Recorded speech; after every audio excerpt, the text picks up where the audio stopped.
Hello friends, நான் இன்றைக்கி டிஷ்வாஷரில் என்னென்ன வெசல்ஸ் போட்டிருக்கேன், என்னென்ன மோ எந்த மோடு யூஸ் பண்ணுறேன், என்ன டிஷ்வாஷர் சோப் யூஸ் பண்ணுறேன்னு தான் நான் உங்களுக்கு சொல்ல போகிறேன். இங்கே பாருங்கள், என்னோடய டிஷ்வாஷரில் ஆல்மோஸ்ட் எல்லா பாத்திரத்தையுமே நான் போட்டுட்டேன்.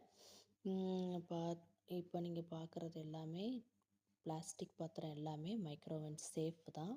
அலுமினிய பாத்திரமோ உட்டன் ஐட்டமோ போடாதீங்க. கிளாஸ் போடலாம். கிளாஸ் போட்டிங்கன்னா கிளாஸ் மோடு யூஸ் பண்ணுங்கள். அது ரொம்ப சேஃபு அண்ட் பளபளன்னு பாத்திரம் வரும். இது ஹாட் வாட்டரில் யூஸ் பண்ணுறதுனால அலுமினிய பாத்திரத்தை அவாய்ட் பண்ணிடுங்க. நான் ஃபினிஷ் டிஷ்வாஷர் சோப்பு தான் யூஸ் பண்ணுறேன். இது இந்த இடத்துல ப்ளேஸ் பண்ணிவிட்டு க்ளோஸ் பண்ணிடுங்க. அவ்வளோதான். அந்த ஃபேனையும் சுற்றி பார்த்துக்கிடணும். ஏன்னா ஏதாவது பாத்திரம் ஸ்டக் ஆனாலோ அது நமக்கு எரர் காட்டும். அதுக்காண்டியே நம்ம முன்னாடியே இந்த ஃபேனெல்லாம் சுற்றி பார்த்துருங்க. அதில் 2 ஃபேன் இருக்கும்.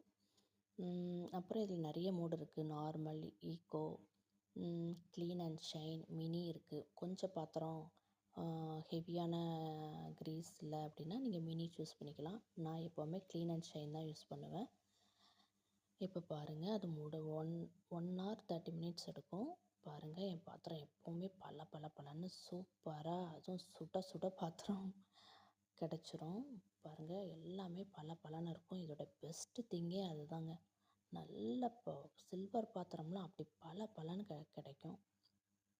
ரொம்ப ஈஸி. ஃபஸ்ட்டு ஸ்டார்டிங்கில் உங்களுக்கு கஷ்டமாக இருக்கும் அந்தந்த இடத்துல அடுக்கிறது. ஆனால் போக போக ரொம்ப சிம்பிளாக இருக்கும்.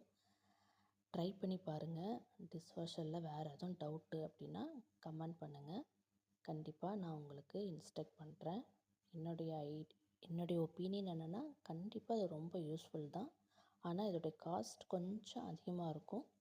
பட் ஒன் டைம் இன்வெஸ்ட்மெண்ட் தான். தேங்க்யூ.